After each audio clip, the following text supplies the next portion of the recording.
Channel আয়ের একজন সাংবাদিক, তিনার সঙ্গে টক শোতে আমাদের এক মুসলিম বোন বসার কথা। ওই বোন টকশো করবেন, তিনি বলেছেন আমি টকশো করব, কিন্তু আমার চেহারা ঢাকা থাকবে, আমি নিকাব পরবো, আমি হিজাব পরবো, আমি মাস্ক পরবো, আমি ওপেন ফেসে কথা বলবো না, আমার ফেস খোলা রেখে আমি কথা বলবো না। কারণ ওই বোনের কোরআনের শিক্ষা আছে। কথা বলেন ঠিক না বেঠিক? ওই বোন জানে একজন পরপুরুষের সামনে, মিডিয়ার সামনে কথা বলতে হলে আমাকে পর্দা রক্ষা করে কথা বলতে হয়।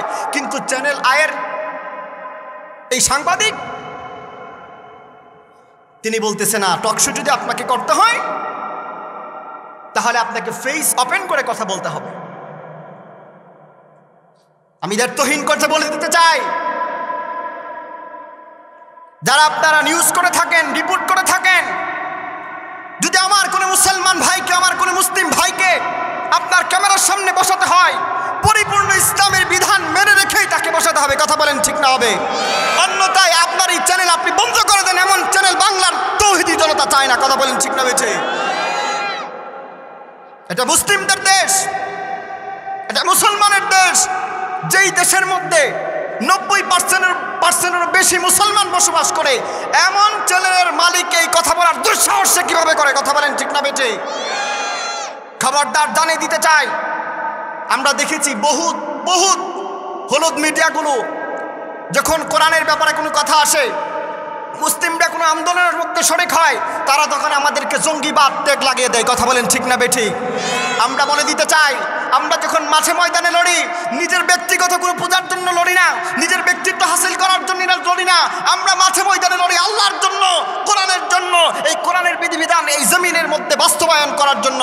সুতরাং আমরা বলে দিতে চাই, তোমরা যদি আমাদেরকে আঘাত করো, তোমরা আমাদেরকে যতই জঙ্গিবাদ ট্যাগ লাগাও না কেন, আমরা আল্লাহর জন্য কথা বলি, প্রয়োজনে আল্লাহর জন্য জীবন দিব, কোরআনের জন্য জীবন দিব, নবীর জন্য জীবন দিব, পর্দার জন্য জীবন দিব। তারপরে তোমাদের এই সমস্ত কথার আমাদের কোনো ভ্যালু নাই। কথা বলেন ঠিক না বেঠে? কোরআনুল কারীম থেকে সূরাতুল ফুরকান, এই সূরাতুল ফুরকানের 30 নম্বর আয়াত আমি আপনাদের সামনে তিলাওয়াত করেছি। আল্লাহ রাব্বুল আলামিন এই সূরাতুল ফুরকানের মধ্যে জানিয়ে দিলেন, কঠিন হাসরের ময়দানে যেদিন মানুষের অর্ধহাত উপরে সূর্যটা টকবক করতে থাকবে, মানুষের পায়ের নিচে যে জমিন হবে, সেই জমিনটা হবে তামার জমিন। পুরো পৃথিবীর মানুষ সেদিন উলঙ্গ অবস্থায় দাঁড়িয়ে থাকবে। আম্মা জান হযরত আয়েশা রাদিয়াল্লাহু তাআলা আনহা নবী করিম সাল্লাল্লাহু আলাইহি ওয়াসাল্লামকে প্রশ্ন করলেন, ইয়া রাসূলুল্লাহ, ইয়া হাবিবাল্লাহ, কঠিন হাসরের ময়দানে মানুষগুলো উলঙ্গ অবস্থায় দাঁড়িয়ে থাকবে, মানুষের কি কোনো লজ্জা করবে না? একে অপরের সামনে কিভাবে উলঙ্গ অবস্থায় দাঁড়িয়ে থাকবে, মানুষের কি কোনো লজ্জা করবে না? নবী করিম সাল্লাল্লাহু আলাইহি ওয়াসাল্লাম বললেন, ও আয়েশা শোনো, কঠিন হাসরের ময়দানটা এত ভয়াবহ হবে, এত ভয়াবহ হবে, মানুষ ইয়া নাফসি বলে কান্না করতে থাকবে, চিৎকার করতে থাকবে। মানুষ কি কাপড় পরিধান করা অবস্থায় আছে নাকি কাপড় ছাড়া আছে, কোনো মানুষের কোনো সেই হুঁশ জ্ঞান থাকবে না। এত ভয়াবহ অবস্থা হবে। মানুষগুলো গুনাহগারদের শরীর থেকে ঘাম বেয়ে বেয়ে পড়তে থাকবে, মাথাটা দ্বিখণ্ডিত হয়ে যাবে, মজকগুলো নাকি বেয়ে বেয়ে পড়ে থাকবে। এমন ভয়াবহ পরিস্থিতির কথা আমি আপনাদেরকে বোঝানোর চেষ্টা করতেছি। সেই দিনটা কেমন, কতটা ভয়াবহ হবে। পৃথিবীর কোনো মানুষ সেদিন কথা বলার সাহস পাবে না। মানুষগুলো পেরেশান হয়ে যাবে, দাঁড়িয়ে থাকতে থাকতে তাদের ধৈর্য হারা হয়ে যাবে। সেদিন মানুষ আল্লাহ রাব্বুল আলামিন যেন বিচার কার্য শুরু করে, এই জন্য মানুষ দৌড়াতে থাকবে, আদম আলাইহিস সালাতু ওয়াস সালামের কাছে যাবে, গিয়ে বলবে, হয় আমাদের আদি পিতা, আপনি তো পৃথিবীর সর্বপ্রথম মানব, আল্লাহ রাব্বুল আলামিন আপনাকে সৃষ্টি করেছেন, আপনার তার মর্যাদা অনেক বড়, অনেক বড়। আপনি একটু আল্লাহ রাব্বুল আলামিনকে বলুন না যেন বিচারের কার্যক্রমটা শুরু করে দেয়। এত ভয়াবহ দিন, বিচারের কার্যটা যেন শুরু করে, মানুষ আর পারছে না ওখানে দাঁড়িয়ে থাকতে। আদম আলাইহিস সালাতু ওয়াস সালাম সেদিন মানুষকে বলবে, হে পৃথিবীর মানুষেরা শোনো শোনো, আজকের দিনে আল্লাহ রাব্বুল আলামিন এতটা রাগান্বিত, আল্লাহ রাব্বুল আলামিনের সামনে কথা বলার মতো কোনো সাহস আমার নাই, আমি এই ব্যাপারে কোনো কথা বলতে পারবো না। অপারগতা উনি প্রকাশ করবেন। উনি বলবেন, তোমরা যাও ইব্রাহিম আলাইহিস সালাতু ওয়াস সালামের কাছে যাও। মানুষ দূরে যাবে ইব্রাহিম আলাইহিস সালাতু ওয়াস সালামের কাছে। মিল্লাত আবিকুম ইব্রাহিম হুয়া সাম্মাকুমুল মুসলিমিন, মুসলিম মিল্লাতের পিতা হযরত ইব্রাহিম আলাইহিস সালাতু ওয়াস সালামের কাছে পাঠানো হবে।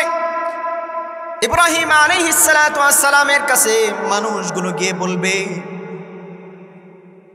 ও আল্লাহর পয়গম্বর, আপনি আল্লাহ রাব্বুল আলামিনকে একটু বলুন না, আজকের দিনও যেন আল্লাহ রাব্বুল আলামিন বিচার কার্যক্রম শুরু করে দেয়। আমাদের বড় কষ্ট হয়ে যাচ্ছে, আমরা আর সহ্য করতে পারছি না। সেদিন তিনি অপারগতা প্রকাশ করবেন। তিনি বলবে, আল্লাহ আজকের দিনে এত রাগান্বিত, আজকের দিনে আল্লাহ রাব্বুল আলামিনের সামনে কথা বলার মতো কোনো ক্ষমতা আমার নাই। পাঠিয়ে দিবেন, যাও মূসা আলাইহিস সালাতু ওয়াস সালামের কাছে। মানুষরা দলে দলে মূসা আলাইহিস সালাতু ওয়াস সালামের কাছে চলে যাবেন। পয়গম্বর মূসা আলাইহিস সালাতু ওয়াস সালামের কাছে গিয়ে বলবেন, ও আল্লাহর নবী মূসা আলাইহিস সালাতু ওয়াস সালাম,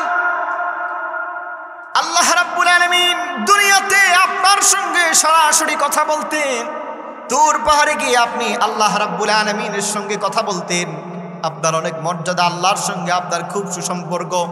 আজকের দিনে আল্লাহ রাব্বুল আলামিনকে একটু বলুন না যেন বিচারের কার্যক্রমটা শুরু করে দেয়।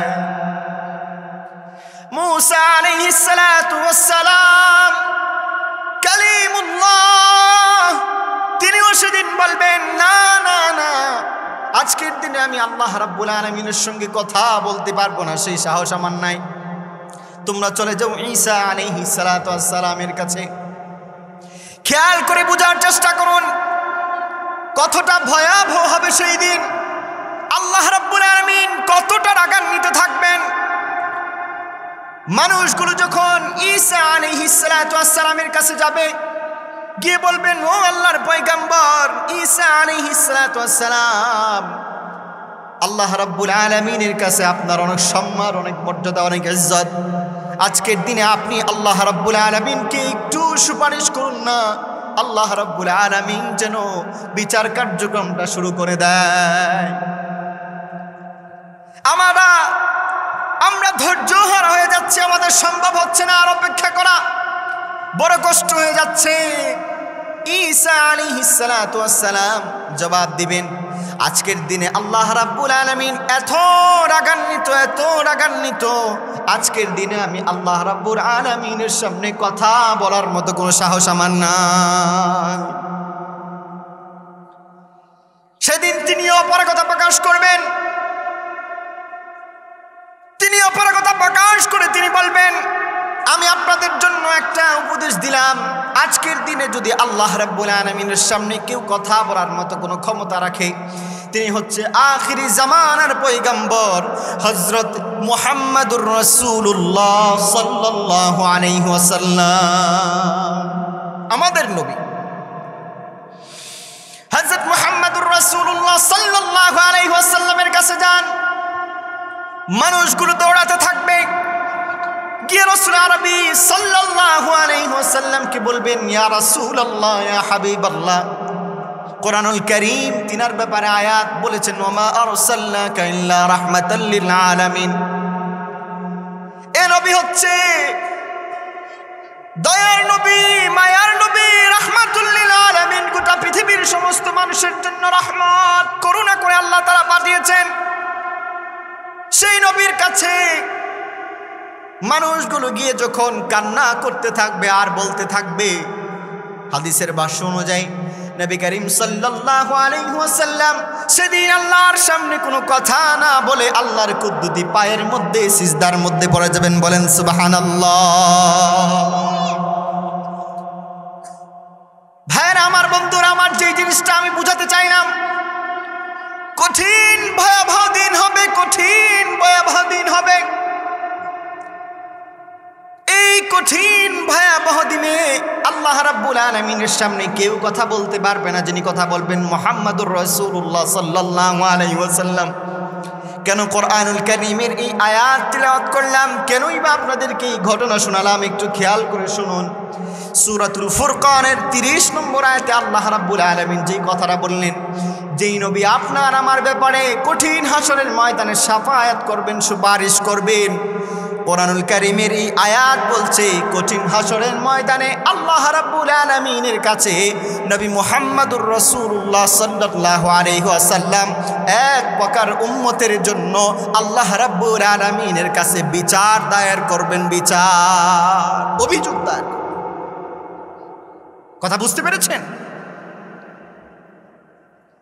যে নবী মুহাম্মদুর রাসূলুল্লাহ সাল্লাল্লাহু আলাইহি ওয়াসাল্লাম আপনার আমার জন্য সুপারিশ করবেন, সেই নবী মুহাম্মদুর রাসূলুল্লাহ সাল্লাল্লাহু আলাইহি ওয়াসাল্লাম কঠিন হাসরের ময়দানে এক প্রকার উম্মতের জন্য অভিযোগ করবেন, বিচার দায়ের করবেন আল্লাহ তাআলার কাছে। কি সেই বিচার, কি সেই অপরাধ, কোন কারণে যে নবী রাহমাতুল লিল আলামিন, সেই নবী আল্লাহ রাব্বুল আলামিনের কাছে বিচার দায়ের করবেন? কোরআনুল কারীমের সূরাতুল ফুরকানের 30 নম্বর আয়াতে বলছে, ওয়াকালার রাসূলু ইয়া রাব্বি ইন্না কওমি ইত্তাখাযু হাযাল কুরআনা মাহজুরা। কঠিন হাসরের ময়দানে নবী করিম সাল্লাল্লাহু আলাইহি ওয়াসাল্লাম আল্লাহ রাব্বুল আলামিনকে বলবে, ওগো আল্লাহ, আমার জাতি, আমার উম্মত এই পৃথিবীর জীবনে তার জীবন অতিবাহিত করার সময় কোরআন নামক যেই গ্রন্থটাকে আপনি তার জীবন ব্যবস্থা দিয়েছেন, হিদায়াতের বাণী হিসেবে দিয়েছেন, গোটা দুনিয়ার জীবনটা কিভাবে সে পরিচালনা করবে, পরিবার থেকে শুরু করে নিয়ে রাজনৈতিক পর্যন্ত প্রতিটা জায়গায় কোন কোন জায়গায় কিভাবে পালন করবে, কিভাবে লালন করবে, কোন হুকুমগুলো আহকামগুলো কিভাবে পারবে, কিভাবে পালন করবে, আল্লাহ রাব্বুল আলামিন আপনি যেই গ্রন্থ দিয়েছিলেন তারা এই গ্রন্থটাকে অ্যাভয়েড করে চলেছে। বলেন নাউযুবিল্লাহ। এই কোরআন নামক গ্রন্থটাকে আল্লাহ রাব্বুল আলামিন আপনাকে আমাকে দিয়েছে পড়ার জন্য, বোঝার জন্য, নিজের জীবনে বাস্তবায়ন করার জন্য। এই বাস্তবায়ন না করার অপরাধে আল্লাহ রাব্বুল আলামিনের কাছে নবী করিম সাল্লাল্লাহু আলাইহি ওয়াসাল্লাম সেই ভয়াবহ দিনে আপনার আমার ব্যাপারে অভিযোগ দায়ের করবে। ভাইরা আমার, বন্ধুরা আমার, চোখ বন্ধ করে যদি নিজের বুকের উপর হাত রাখেন, এই কোরআন পড়িতে করার অর্থ হচ্ছে কোরআন না পড়া, কোরআনটারে পড়তে পারা কিন্তু অবহেলা করে ঘরের কোণার মধ্যে এটা রেখে দেওয়া, কোরআন কি বলেছে সেটা না জানা, না পড়া, নিজের জীবনে বাস্তবায়ন করা, এটাই হচ্ছে পরিত্যাগ করা। আর এই অপরাধের কারণে আল্লাহ রাব্বুল আলামিনের কাছে নবী করিম সাল্লাল্লাহু আলাইহি ওয়াসাল্লাম অভিযোগ করবেন। একটু চিন্তা করুন, আল্লাহর রাসূল সাল্লাল্লাহু আলাইহি ওয়াসাল্লাম যদি এই অভিযোগ আপনার আমার ব্যাপারে করে, তাহলে ওই অভিযোগের আসামি আপনি আর আমি, পৃথিবীর 95% মানুষ। কথা বলেন ঠিক না বেঠিক? আজকাল সমাজের ছেলেরা পড়াশোনা করে ডক্টরেট অর্জন করেছে, ডক্টর হয়েছে, ইঞ্জিনিয়ার হয়েছে, আরো কত কিছু হয়েছে, পুলিশ সুপার, এসপিডিসি, কত কিছু, ব্রিস্টার পর্যন্ত হয়েছে। সে রাজত্ব করছে, সে মানুষকে প্রশিক্ষণ দিচ্ছে, ট্রেনার হয়েছে, সে উপদেশদাতা, কিন্তু গিয়ে দেখেন সে কোরআন পড়তে জানে না। এই পৃথিবীর মধ্যে যত উপদেশের বই আছে, এই পৃথিবীর মধ্যে যত উপদেশের বই আছে, কোরআন নামক এই কিতাব থেকে শ্রেষ্ঠ উপদেশ পৃথিবীর আর কোনো গ্রন্থের মধ্যে নাই। কথা বলেন ঠিক না বেঠিক? আপনি পৃথিবীর যত শিক্ষায় অর্জন করেছেন, কিন্তু কোরআন পড়তে পারেন না, নামাজ কিভাবে পড়তে হয় সেটা জানেন না, দ্বীনের জ্ঞান, দ্বীনের ইলম আপনার অন্তরের মধ্যে নাই। তাহলে আপনি পৃথিবীর হচ্ছেন আবু জাহেল, মূর্খ। কথা বলেন ঠিক না বেটি? এই হিসাব করলে আপনি আর আমরা সবাই হচ্ছে কি অপরাধী। ভাইরা আমার, বন্ধুরা আমার, কোন মানুষ যখন কোরআন না জানে, কোরআন না পড়ে, তার অন্তরটা কি হয়ে যায়? নবী করিম সাল্লাল্লাহু আলাইহি ওয়াসাল্লাম হাদিসের মধ্যে বলে দিলেন, ইন্নাল্লাযী লাইসা ফী জাওফিহি শাইউম মিনাল কুরআনি কাল বাইতিল খারিব। কোন মানুষের আত্মান্তর যখন কোরআন শূন্য হয়ে যায়, কোরআনের জ্ঞান না থাকে, সেই অন্তরটা শয়তানের বাসাতে পরিণত হয়ে যায়। বলেন নাউযুবিল্লাহ। তখন মানুষ উল্টা পাল্টা কাজ করে, তখন মানুষ সুদের দিকে চলে যায়, তখন মানুষ হারাম পথে চলে যায়, হালাল পথ চিনে না। তখন মানুষ গুনাহের কাজের সঙ্গে সংশ্লিষ্ট হয়ে যায়, কারণ সে তো কোরআন পড়ে না। কিভাবে রাষ্ট্র পরিচালনা করতে হবে সে সেটা জানে না। তখন মানুষের রাষ্ট্রের চেয়ারের মধ্যে বসে বসে জনগণের টাকা মানুষের সঙ্গে জুলুম করতে শুরু করে। কথা বলেন ঠিক না বেঠি? কোরআনের জ্ঞান না থাকার কারণে, শুধুমাত্র কোরআনের জ্ঞান না থাকার কারণে আজকের এই সমাজের মানুষের মধ্যে এই অবস্থা। যদি আজকে পার্লামেন্টের মধ্যে যিনি আছেন সদস্য, প্রত্যেকটা সদস্য যদি কোরআনের জ্ঞান জানতো, মানুষ চিন্তা ভাবনা করে কথা বলতো, এই পৃথিবীর জমিনটা সে কিভাবে অতিবাহিত করবে, কোন জায়গায় কতটুকু কথা, কোন কথা বলতে হবে, সেই জিনিসটা সে বুঝতো। জেনে শুনে বুঝে সে মানুষের সঙ্গে ব্যবহার করত। তাহলে এই মানুষটার দ্বারা, ওই বিচারকের দ্বারা, ওই রাষ্ট্রপতির দ্বারা, ওই সরকারের দ্বারা কখনোই কোনো মানুষ জালেমের শিকার হতো না। কথা বলেন ঠিক না বেঠি? এই জন্য মানুষেরা এই কোরআনের জ্ঞান না থাকার কারণে এই পৃথিবী থেকে শান্তি যেন উঠে গেছে। বড় অবাক হয়ে যাবেন। আজকের নিউজ, আজকে থেকে মিডিয়ার মধ্যে আমরা পাচ্ছি, চ্যানেল আয়ের একজন সাংবাদিক, তিনার সঙ্গে টক শোতে আমাদের এক মুসলিম বোন বসার কথা। ওই বোন টকশো করবেন, তিনি বলেছেন আমি টকশো করব, কিন্তু আমার চেহারা ঢাকা থাকবে, আমি নিকাব পরবো, আমি হিজাব পরবো, আমি মাস্ক পরবো, আমি ওপেন ফেসে কথা বলবো না, আমার ফেস খোলা রেখে আমি কথা বলবো না। কারণ ওই বোনের কোরআনের শিক্ষা আছে। কথা বলেন ঠিক না বেঠিক? ওই বোন জানে একজন পরপুরুষের সামনে, মিডিয়ার সামনে কথা বলতে হলে আমাকে পর্দা রক্ষা করে কথা বলতে হয়। কিন্তু চ্যানেল আয়ের এই সাংবাদিক, তিনি বলতেছে না, টকশো যদি আপনাকে করতে হয় তাহলে আপনাকে ফেস ওপেন করে কথা বলতে হবে। আমি দায়িত্বহীন কথা বলে দিতে চাই, যারা আপনারা নিউজ করে থাকেন, রিপোর্ট করে থাকেন, যদি আমার কোনো মুসলমান ভাইকে, আমার কোনো মুসলিম ভাইকে আপনার ক্যামেরার সামনে বসাতে হয়, পরিপূর্ণ ইসলামের বিধান মেনে রেখেই তাকে বসাতে হবে। কথা বলেন ঠিক না হবে? অন্যথায় আপনার এই চ্যানেল আপনি বন্ধ করে দেন, এমন চ্যানেল বাংলার তৌহিদি জনতা চায় না। কথা বলেন ঠিক না বেঠে? এটা মুসলিমদের দেশ, এটা মুসলমানের দেশ, যেই দেশের মধ্যে 90% বেশি মুসলমান বসবাস করে, এমন চ্যানেলের মালিক এই কথা বলার দুঃসাহস সে কিভাবে করে? কথা বলেন ঠিক না বেঠে? খবরদার জানিয়ে দিতে চাই, আমরা দেখেছি বহুত হলুদ মিডিয়াগুলো যখন কোরআনের ব্যাপারে কোনো কথা আসে, মুসলিমরা কোনো আন্দোলনের মধ্যে শরিক হয়, তারা তখন আমাদেরকে জঙ্গিবাদ ট্যাগ লাগিয়ে দেয়। কথা বলেন ঠিক না বেঠিক? আমরা বলে দিতে চাই, আমরা যখন মাঠে ময়দানে লড়ি, নিজের ব্যক্তিগত কোনো পূজার জন্য লড়ি না, নিজের ব্যক্তিত্ব হাসিল করার জন্য লড়ি না, আমরা মাঠে ময়দানে লড়ি আল্লাহর জন্য, কোরআনের জন্য, এই কোরআনের বিধিবিধান এই জমিনের মধ্যে বাস্তবায়ন করার জন্য। সুতরাং আমরা বলে দিতে চাই, তোমরা যদি আমাদেরকে আঘাত করো, তোমরা আমাদেরকে যতই জঙ্গিবাদ ট্যাগ লাগাও না কেন, আমরা আল্লাহর জন্য কথা বলি, প্রয়োজনে আল্লাহর জন্য জীবন দিব, কোরআনের জন্য জীবন দিব, নবীর জন্য জীবন দিব, পর্দার জন্য জীবন দিব। তারপরে তোমাদের এই সমস্ত কথার আমাদের কোনো ভ্যালু নাই। কথা বলেন ঠিক না বেঠে? কারণ আমরা জানি তোমরা কোরআন পড়ো নাই, তোমরা ইসলাম বুঝো না, তোমরা এই কোরআনের বাতিকে নিভিয়ে দিতে চাও। কিন্তু মনে রাখো, কোরআন বলেছে সূরাতুস সাফফি 8 নম্বর আয়াত, ইউরিদুনা লিইউতফিউ নূরাল্লাহি বিআফওয়াহিহিম, আল্লাহর এই নূরকে যদি তোমরা নিভিয়ে দিতে চাও, আল্লাহু মুতিম্মু নূরিহি ওয়ালাউ কারিহাল কাফিরুন, আল্লাহ রাব্বুল আলামিন নিজে এই নূরের বাতিকে পৃথিবীর মধ্যে ছড়িয়ে দিবেন, তোমরা কখনোই পারবে না। কথা বলেন ঠিক না বেঠিক? তোমাদের উত্তরসূরিরা যারা ছিল, পূর্বপুরুষরা যারা ছিল, উতবা সাইবা ফিরান আবু লাহাব, তারা যেই পথে চলে গেছে অচিরেই তোমরা সেই পথের মধ্যেই যাবে। কথা বলেন ঠিক না বেঠিক? কোরআনের জ্ঞান লাগবে। আজকে যদি বাংলার প্রতিটা ঘরে ঘরে কোরআন থাকতো, প্রতিটা জায়গায় যদি কোরআন দিয়ে চলা হতো, তাহলে মানুষ এত অশান্তির মধ্যে ঢুকতো না। কথা বলেন ঠিক না বেঠিক?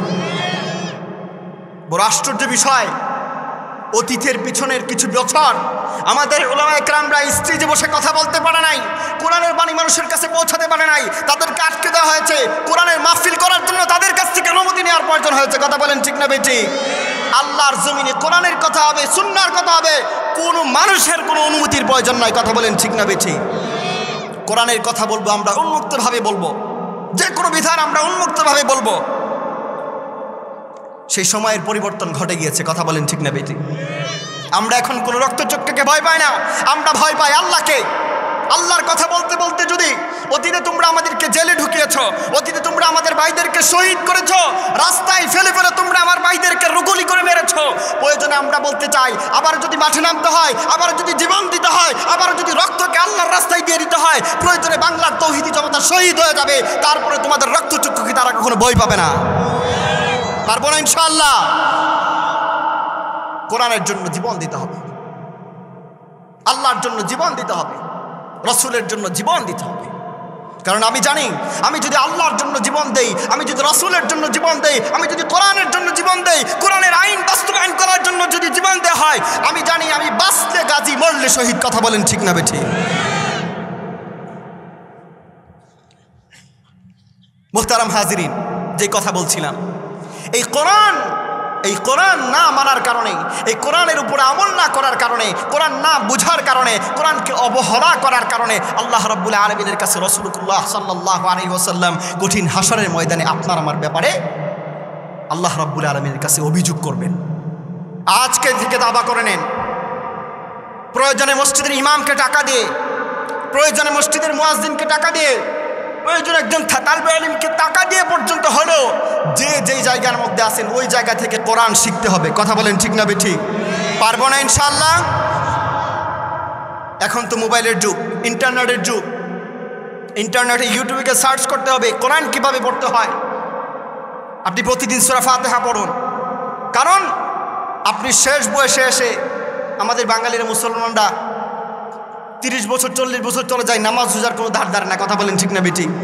শেষ বয়সে এসে নামাজ পড়তে আসে, আর নামাজ যখন পড়তে চায়, নামাজ আল্লাহ রাব্বুল আলামিনের কাছে কবুল হওয়ার জন্য, গ্রহণযোগ্যতা পাওয়ার জন্য, আপনার নামাজটা যে সঠিকভাবে হচ্ছে, প্রথম নম্বর শর্ত হচ্ছে আপনার কোরআন সালাত সহিহ হতে হবে। কোরআন যদি আপনার সহিহ হয়, তাহলে আল্লাহ রাব্বুল আলামিনের কাছে আপনার এই নামাজের কোনো ভ্যালু থাকবে।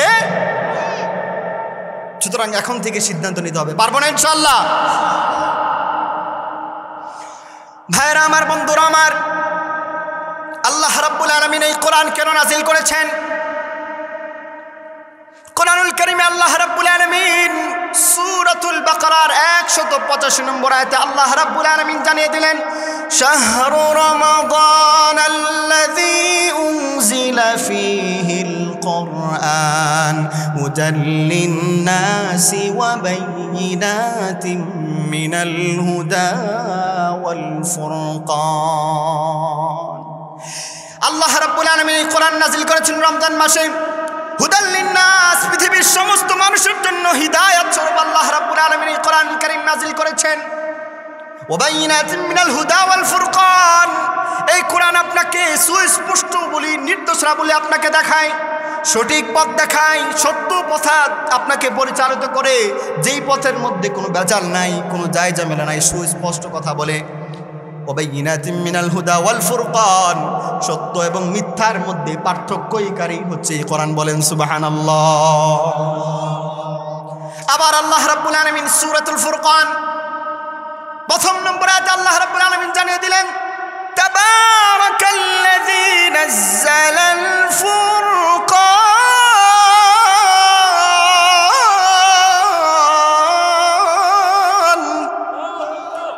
তাবারাকাল্লাযী নাযালাল ফুরকান আলা আবদিহি লিয়াকুনা লিল আলামিন নাযীরা।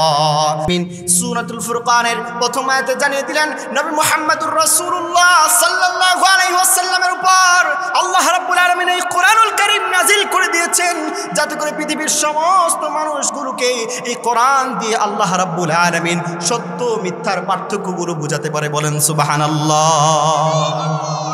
মানুষের কাছে যেন সত্য জিনিসটাকে উপস্থাপন করতে পারে, কোনটা সাদা, কোনটা কালো, কোনটা লাল, কোনটা হলুদ, এই বিষয়গুলো মানুষের সামনে যেন উপস্থাপন করতে পারে, এই জন্যই হচ্ছে কোরআন।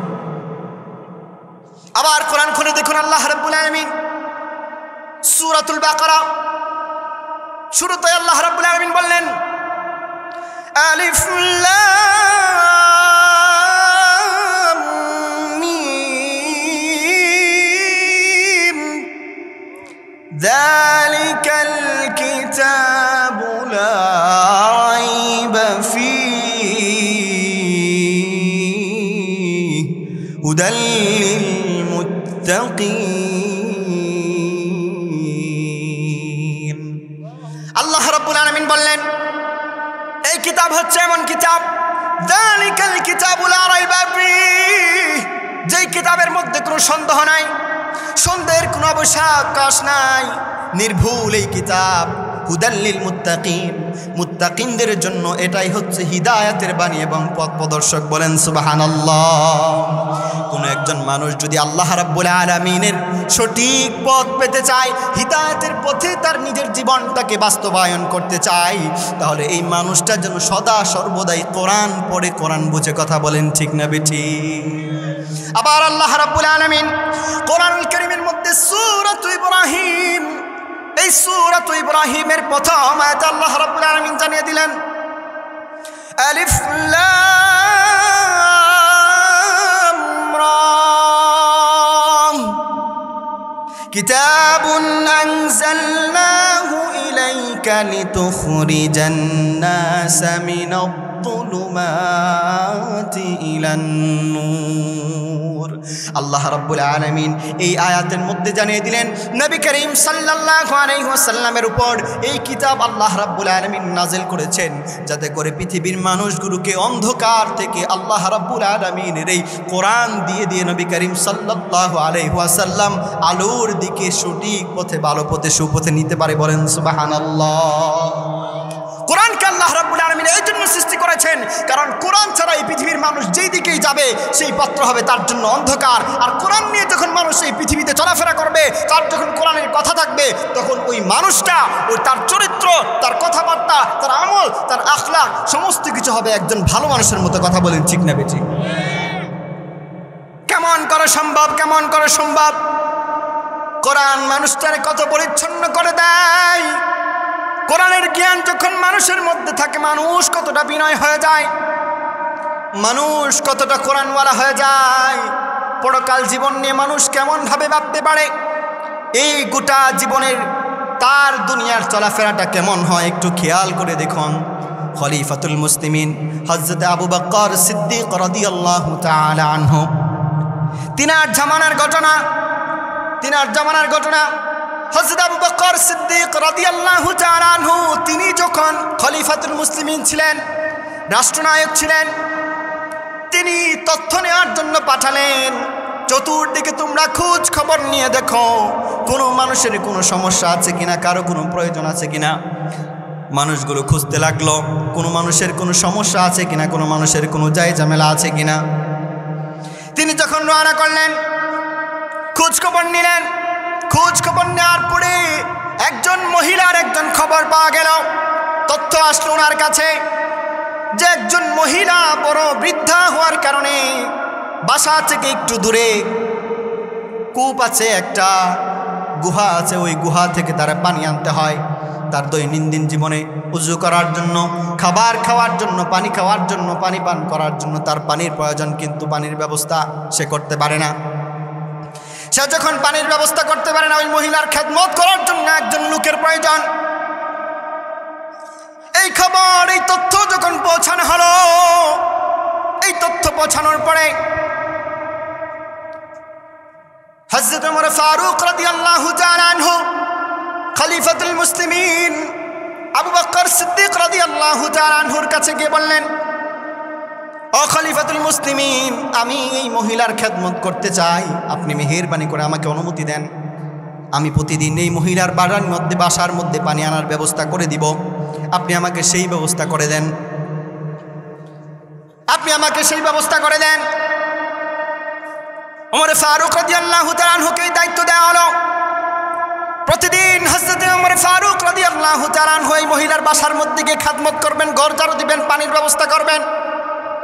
পরের দিন ফজরের নামাজ পড়ে ওমর ফারুক রাদিয়াল্লাহু তাআলা আনহু ওই মহিলার বাড়ির মধ্যে গিয়ে উপস্থিত হলেন। মহিলার বাড়ির মধ্যে গিয়ে যখন উপস্থিত হলেন, মহিলার বাড়ির মধ্যে উপস্থিত হওয়ার পরে দরজার মধ্যে ঠুকা নাড়লেন।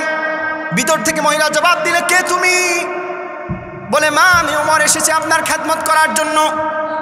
মহিলা ভিতর থেকে জবাব দিলেন, বাবা, তুমি অনেক দেরি করে এসেছো, তোমার আগে কে যেন এসে খেদমত করে চলে গেছে, তোমাকে যদি আমার খেদমত করতে হয় তাহলে আরো আগে আসতে হবে।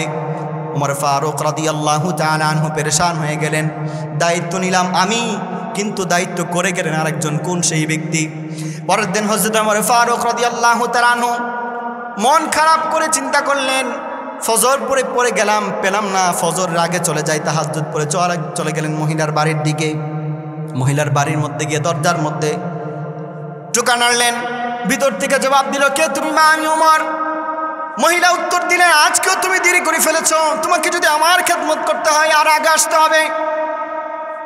ওমর ফারুক রাদিয়াল্লাহু তাআলা আনহু আশ্চর্য হয়ে পড়লেন, আজকেও কে এসে খেদমত করে চলে গেল? দায়িত্ব নিলাম আমি, কিন্তু কাজ করে আরেকজন। পরের দিন ওমর ফারুক রাদিয়াল্লাহু তাআলা আনহু চিন্তা করলেন, না না না, আজকে দেরি করা যাবে না, রাতে আর ঘুমানো যাবে না। রাতের ঘুমটাকে তিনি ত্যাগ করে মহিলার বাড়ির কাছে গিয়ে একটা আড়ালের মধ্যে তিনি অবস্থান করছেন, অপেক্ষা করতেছেন কোন সেই ব্যক্তি দায়িত্ব আমার কাজ করে যায় অন্যজন, কোন সেই ব্যক্তি? প্রশ্ন তার মনের ভিতরে। মনটা খারাপ করে বসে আছে আড়ালের মধ্যে। হঠাৎ করে দেখে অন্ধকার রজনীতে মিটি মিটি পা দিয়ে হেঁটে হেঁটে কে যেন আসতেছে, দেখা যায় না, অন্ধকার পরিস্থিতি। কাছাকাছি আসার পরে ওমর ফারুক রাদিয়াল্লাহু তাআলা আনহু প্রশ্ন করলেন, কে ভাই তুমি? তখন ওই পাশ থেকে জবাব আসলো, তুমি কে? বলে, আমি ওমর। তুমি কে? বলে, আমি আবু বকর। বলেন সুবহানাল্লাহ। খলিফাতুল মুসলিমিন নিজে নিজে চলে গেলেন। তাকে দেখে পায়ের মধ্যে কোনো জুতা নাই। ওমর ফারুক রাদিয়াল্লাহু তাআলা আনহু জিজ্ঞেস করলেন, ও খলিফাতুল মুসলিমিন, দায়িত্ব তো আপনি আমাকে দিয়েছেন, কিন্তু আপনি কেন আসলেন? কোরআন জানার কারণে, কোরআন বুঝার কারণে একটা মানুষ কতটা বিনয় হতে পারে, কতটা পরিচ্ছন্ন হতে পারে, কতটা দায়িত্বশীল হতে পারে, চিন্তা করুন।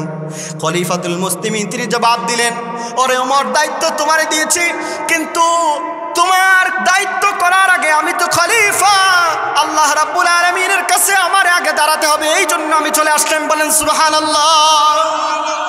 দায়িত্ব তোমার দিয়েছি, কিন্তু দায়বদ্ধতা আমার রয়ে গেছে, আল্লাহর ভয়ে আমি চলে আসছি। খলিফাতুল মুসলিমিন ওমর ফারুক রাদিয়াল্লাহু তাআলা আনহু খলিফাতুল মুসলিমকে প্রশ্ন করলেন, আবু বকর, আপনার পায়ে জুতা নাই কেন? জুতা ছাড়া আপনি কেন আসলেন? আবু বকর সিদ্দিক রাদিয়াল্লাহু তাআলা আনহু বললেন, আরে ওমর, শুনো শুনো, জুতা আমি এই জন্য পরিধান করি নাই, আমি যদি জুতা পরে পরে আসি, আমার এই রাতের বেলা হাঁটার শব্দের কারণে যদি কোনো মানুষের ঘুমের ডিস্টার্ব হয়, জুতার শব্দে যদি কারো তাহাজ্জুদের ব্যাঘাত করে, আমি খলিফাতুল মুসলিমিন হতে পারি, কিন্তু আল্লাহ রাব্বুল আলামিনের কাছে আমি কোনো জবাব দিতে পারবো না। কেমন ছিল তাদের আখলাক, কেমন ছিল চরিত্র! আর এই চরিত্র গঠন করেছে কেন হয়েছে? এই কোরআনকে বুঝার কারণে। এজন্য আমরা পড়ব তো ইনশাআল্লাহ। উস্তাদে মাহতারাম চলে আসছেন, হযরতুল আল্লামা হযরত মাওলানা মুফতি রুহুল আমিন কাসেমী সাহেব। আল্লাহ রাব্বুল আলামিন আপনাকে আমাকে কোরআন পড়ার বুঝার তৌফিক দান করুন, সকলেই বলুন আমিন।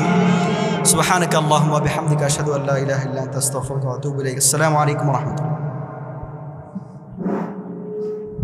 মাশাআল্লাহ, হযরত অনেক সুন্দর এবং গুরুত্বপূর্ণ বয়ান করেছেন। আমরা যারা একটু দোকান পাড়ের সামনে ভিড় করে দাঁড়ায় আছি, কষ্ট করে মাতৃকালের প্যান্ডেলের নিচে চলে আসি। আজকে শেষ দিন, আবার আমরা যদি হায়াতে বাঁচায় রাখি সামনের বছর হয়তো আপনাদেরকে আবার দেখা হবে। তো আপনাদের কাছে অনুরোধ রইল, যারা হতাশ আছেন কষ্ট করে আজকের মতো এখানে বন্ধ করে দেন।